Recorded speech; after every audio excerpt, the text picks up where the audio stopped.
અને હવે મારે જે વાત કહેવી છે, આપણા કાર્યક્રમની હાર્દસમી વાત ઉપર આપણે જઈએ છીએ. જરા કાન સરવા કરીને આ વાતને સાંભળજો. રાજકોટની એક સત્ય ઘટના હું આપની સમક્ષ મૂકવા જઈ રહ્યો છું. સત્ય ઘટના, વાર્તા નહીં, વાસ્તવિકતા.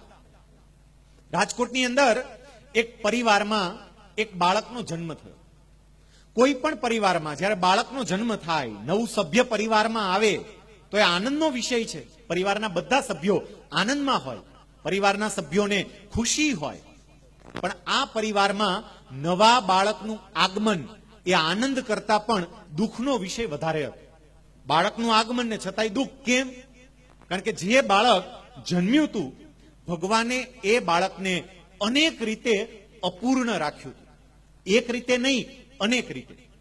જે બાળક જન્મ્યું એ બાળકને ભગવાને આંખો નહોતી આપી, એ બાળકને હોઠ નહોતા, એ બાળકને તાળવું નહોતું, એ બાળકને નાક નહોતું, એ બાળકનું ડાબું અને જમણું બંને મગજ પ્રોપરલી વર્ક કરવા જોઈએ એ રીતે વર્ક નહોતા કરતા, કામ નહોતા કરતા.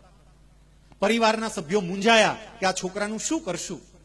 નિષ્ણાંત ડોક્ટરોની સલાહ લીધી અને ડોક્ટરોએ એવું કહ્યું, ડોક્ટરોની ટીમે એવું કહ્યું, રાધર એક કરતા વધારે ડોક્ટરોએ સાથે મળીને એવું કહ્યું કે આ બાળક એ કુદરતનો અપૂર્ણ નમૂનો છે અને જો આ બાળક એ કદાચ મોટું થશે તો પરિવાર માટે પણ આફત બનશે અને પોતે પણ સારી રીતે જીવી નહીં શકે.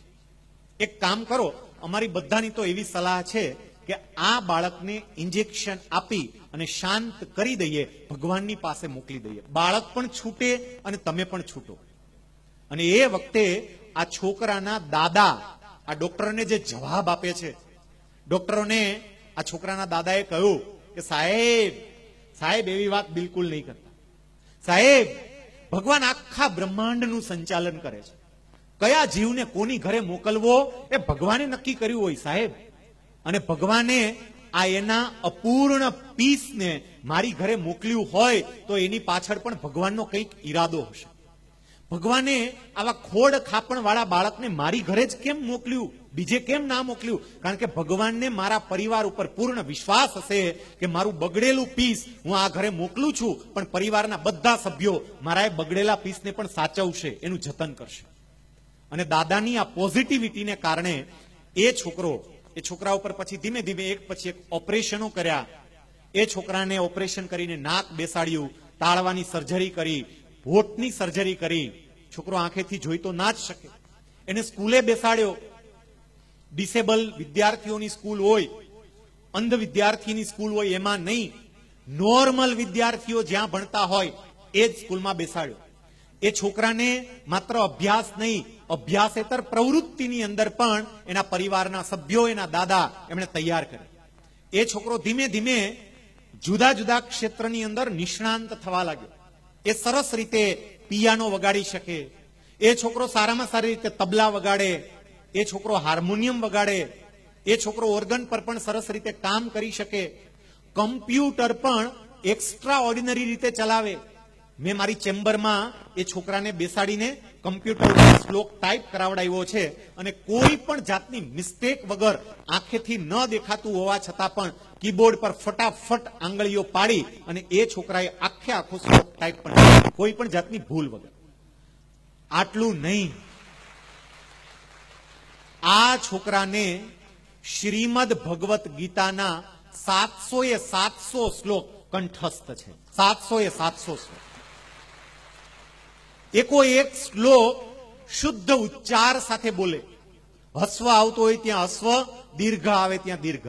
શુદ્ધ ઉચ્ચાર સાથે શ્રીમદ ભગવત ગીતાના એ શ્લોકો બોલે અને 700 શ્લોકમાંથી કોઈ પણ શ્લોક એને કહેવાની છૂટ. આ છોકરો સારામાં સારો ગાયક બન્યો. એટલું સરસ ગાય, અમુક ગીતો પ્રોફેશનલ સિંગર પણ ગાવાની ના પાડી દે કે આ ગીત અમારાથી નહીં ગાઈ શકાય, એ ગીત આ છોકરો ગાય. એને કોઈ પણ પ્રકારના તમે ગીત આપો, સામે તમને નોટેશન તરત જ કહી દે, ઇન્સ્ટન્ટ. જેવું તમે ગીત બોલો સામે નોટેશન. તમે કોઈ પણ રાગ બોલો સામે તરત જ એ રાગ કે એ રાગના જે કંઈ પણ સુર હોય એ તમારી સામે વહેતા મૂકે. આ છોકરો એના એક નહીં, જુદા જુદા 13 થી 14 જેટલા વન મેન શો આના કરતા પણ મોટા મોટા હોલમાં થયા કે જ્યાં 3 કલાક સુધી કોન્સ્ટન્ટ આ છોકરો ગાયા કરે અને પબ્લિક બેસવાની જગ્યા ના હોય તો ઉભા ઉભા 3 કલાક સુધી આ છોકરાને સાંભળ્યા કરે. અને હવે સૌથી અગત્યની વાત, જે છોકરાને ડોક્ટરોએ એવી સલાહ આપી હતી, એટલે કે છોકરાના પરિવારજનોને એવી સલાહ આપી હતી કે આ છોકરાને આપણે શાંત કરી દઈએ, એ છોકરાને ગયા વર્ષે ભારત સરકાર તરફથી રાષ્ટ્રપતિ દ્વારા આપવામાં આવતો સર્વોચ્ચ એવોર્ડ, બાળકોને જે સર્વોચ્ચ એવોર્ડ આપવામાં આવે છે બાલશ્રી એવોર્ડ, એ બાલશ્રી એવોર્ડથી આ છોકરાને સન્માનિત કર્યો. છોકરો બાલશ્રી એવોર્ડ લાવ્યો અને તમારા સૌ માટે આનંદની વાત એ છે કે આ શાળાના સંચાલકો લાલજીભાઈ નકુમ, શિક્ષક મિત્રો, એ બધા સાથે મળીને તમે તમામે તમામ આ વાસ્તવિક ઘટનાને તમારી નજર સામે જોઈ શકો એટલે એ છોકરાને અહીંયા તમારી સાથે તમારી સામે લાવ્યા. હું જે છોકરાની વાત કરું છું એ છોકરો અહીંયા અત્યારે આપણી સાથે જ છે. હું વિનંતી કરીશ ઉત્તમ મારું અને એના દાદા કુંવરજીભાઈ મારુને કે અહીંયા મંચ ઉપર આવે અને આપણે જોરદાર તાળીઓ દ્વારા આપણે આ રાષ્ટ્રપતિ ચંદ્રક વિજેતા વિદ્યાર્થીને સન્માનિત કરીએ. ઉત્તમને આપણે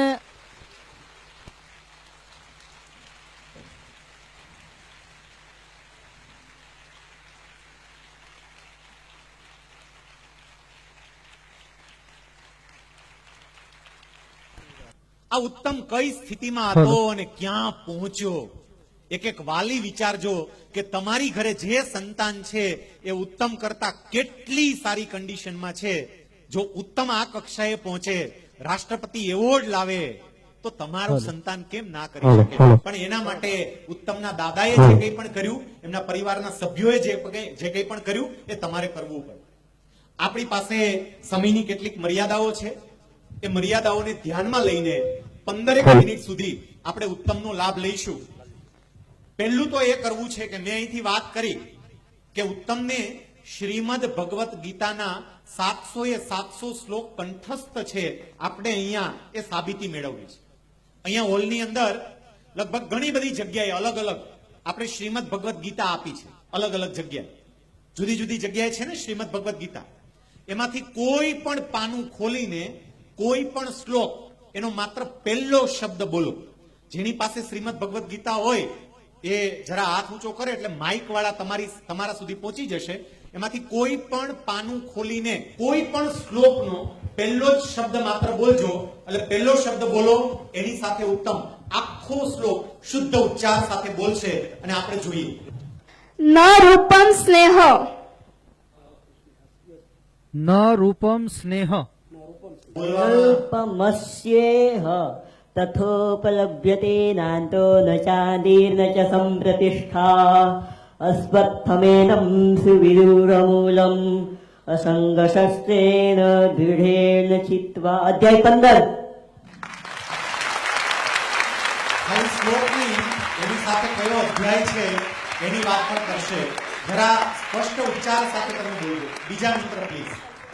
કુલક્ષયે, કુલક્ષયે પ્રણશ્યન્તિ કુલધર્મા સનાતનાઃ ધર્મે નષ્ટે કુલમ કુરુત્સ્નમ અધર્મ વિવપત્યુત. અધ્યાય 1. પ્રથમ અધ્યાયનો શ્લોક. યસ પ્લીઝ, આગળ બીજા વિદ્યાર્થી. અપી ચેદસ, અપિ ચેદસી પાપેભ્ય સર્વેભ્ય પાપકૃત્તમઃ સર્વં જ્ઞાનપ્રવેણૈવ રિદિદં સંતરિષ્યસી. અધ્યાય 4. નૈવ તસ્ય, નૈવ તસ્ય કૃતેનાર્થો નાકૃતેનેહ કશ્ચન ન ચાસી સર્વભૂતેષુ કશ્ચિદર્થવ્યપાશ્રય. અધ્યાય 3. અમીચ, અમીચ, અમીચત્વામ ધૃતરાષ્ટ્રસ્ય પિત્રા સર્વે સહૈવાવનિપાલ સંઘૈઃ ભીષ્મદ્રોણસ્તુતપુત્રસ્તથાસૌ સહાસ્મદીયૈરપि યોધમુખ્યૈઃ. અધ્યાય 11. ઓકે, આગળ. યોગ યુક્તો, योगयुक्तो विशुद्धात्मा विजितात्मा जितेन्द्रियः सर्वभूतात्मभूतात्मा कुर्वन्नपि न लिप्यते। अध्याय 5 રાજવિદ્યા राजविद्या राजगृह्यं पवित्रमिदमुत्तमं प्रत्यक्षावगमं धर्म्यं सुसुखं कर्तव्यम्। अध्याय 9 પશ્યામી पश्यामि देवांस्तव देवदेहे सर्वांस्तथा भूतविशेषसन्धान् ब्रह्माणमीशं कमलासनस्थं ऋषिंश्च सर्वानुरांश्च दिव्यान्। अध्याय 11 ઓકે, આપણે બીજી બાબત ઉપર જઈએ, કારણ કે સમયની મર્યાદા છે એટલે એની બીજી ટેલેન્ટનો પણ લાભ લઈએ. શ્રીમદ ભગવદ્ ગીતાના તમામ શ્લોકો આ છોકરાને કંઠસ્થ છે. જુદા જુદા 38 થી 39 જેટલા સ્ત્રોત્ર એ સંપૂર્ણપણે કંઠસ્થ છે. તમે કોઈ પણ રાગ કો અને એ રાગ એ કહી શકે. આપનામાંથી કોઈ સંગીત જાણતા હોય એવી કોઈ પણ વ્યક્તિ કદાચ હોય અને કોઈ એક રાગનું નામ બોલો, એ તરત એ રાગના નોટેશન આપશે. સેજ ઊંચા અવાજે, કદાચ આપની પાસે માઇક ન હોય તો પણ, યસ પ્લીઝ બેન, સેજ ઊંચા અવાજે રાગનું નામ બોલો. મલ્હાર. सारे पम पनि सा सारे पम पग रे सा। યસ, બીજા કોઈએ કઈ? યસ. सारे म प ध सा सानी द प म ग रे सा। યસ. એક ત્રીજું કદાચ હજી લઈ લઈએ જો કોઈને ખ્યાલ હોય. યસ. ભૈરવી. सारे ग म प ध नि सा सा नि